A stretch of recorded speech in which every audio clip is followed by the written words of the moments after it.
So, for today's video mga yaj, magpansit or bami. So, nagisa ko na yung karne. At gibutang ko na ang lamas, ahos o sibuyas bombay. Ipa-brown lang natin guys.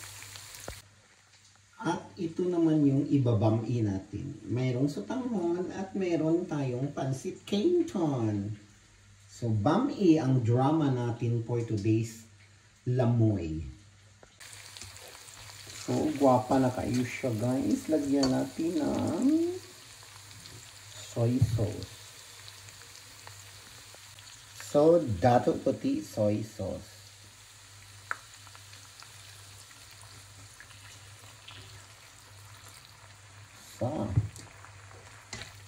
At muling ukay-ukayin natin.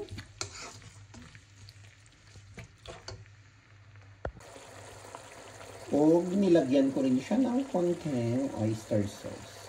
So yan na guys.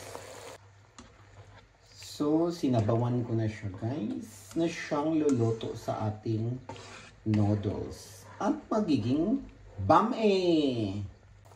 Mabilis lang siya kumulo guys kasi pinakulo ang tubig yung nilagay ko. Tapos ilagay na natin to kasi mas matagal to siyang maluto. So ilagay na natin.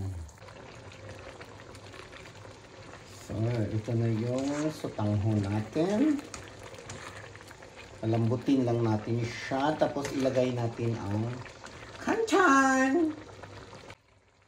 Tapos, ibutang na rin natin ang ating pansit canton from the Philippines.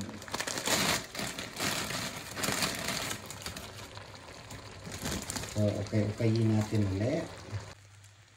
So, gamay na lang kulang guys. Ma-mix na natin siya ng maigi. Ang ating bami!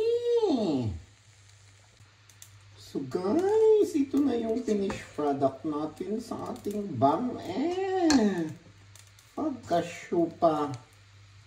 Gamit kayo siya na ay sliced bread, guys. Dali na. Kaunan ako, papa.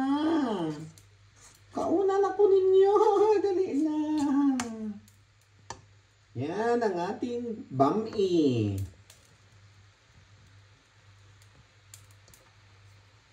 Kung kabalo ba mo, guys, hindi pala ako mahilig maglagay ng mga gulay sa pansit. Kaya wala talagang gulay ang mga pansit ko. Kasi gusto ko pure legs.